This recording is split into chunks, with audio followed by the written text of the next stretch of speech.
যেমন কথা তেমন কাজ।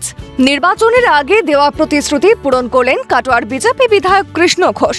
কাটোয়া রেলগেটের ওপর ফ্লাইওভার নির্মাণের কাজে সবুজ সংকেত। রেল দফতরের পক্ষ থেকে ইতিবাচক সাড়া মিলেছে বলে জানালেন বিধায়ক কৃষ্ণ ঘোষ।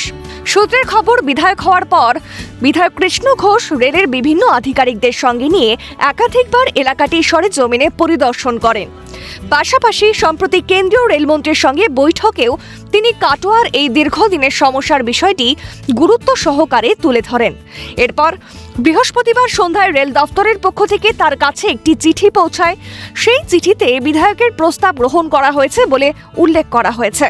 বিধায়ক কৃষ্ণ ঘোষ জানান, ডাবল ইঞ্জিন সরকারের সুবিধা যাতে কাটোয়ার প্রতিটি মানুষ পায়, সেই লক্ষ্যেই আমরা কাজ করছি। কাটোয়ার মানুষের দীর্ঘদিনের সমস্যার স্থায়ী সমাধান করতে আমরা বদ্ধপরিকর।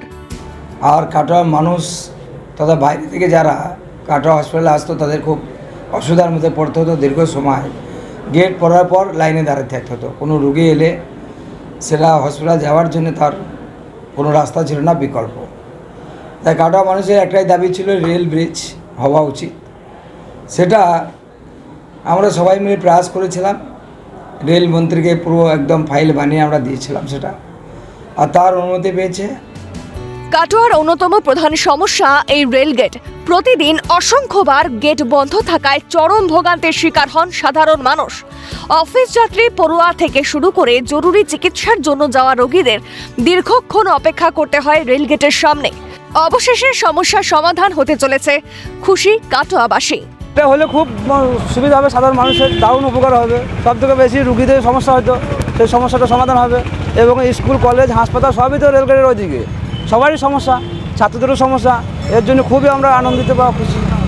এই যে বিজেপি সরকার, এতদিনের সরকারের কাছে আমরা যে ধরনের আবেদন রেখেছিলাম, কোনো ক্রমেই সেই আবেদনে বিগত সরকার সাড়া দেয়নি।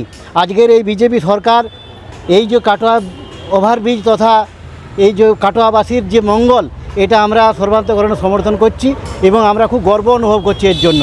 কতটা অসুবিধা হতো এতদিন? বিশাল অসুবিধা। কাটোয়াবাসী, বিশেষ করে রেলগেটের এই পারে যারা 20 নম্বর ওয়ার্ড, 14 নম্বর ওয়ার্ডের বাসিন্দাদের প্রচুর পরিমাণে অসুবিধা হতো।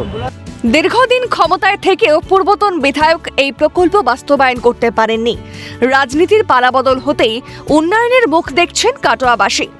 বিজেপি সরকারকে সাধুবাদ এলাকাবাসীর। অরূপ সেনগুপ্তের রিপোর্ট, ক্যালকাটা নিউজ।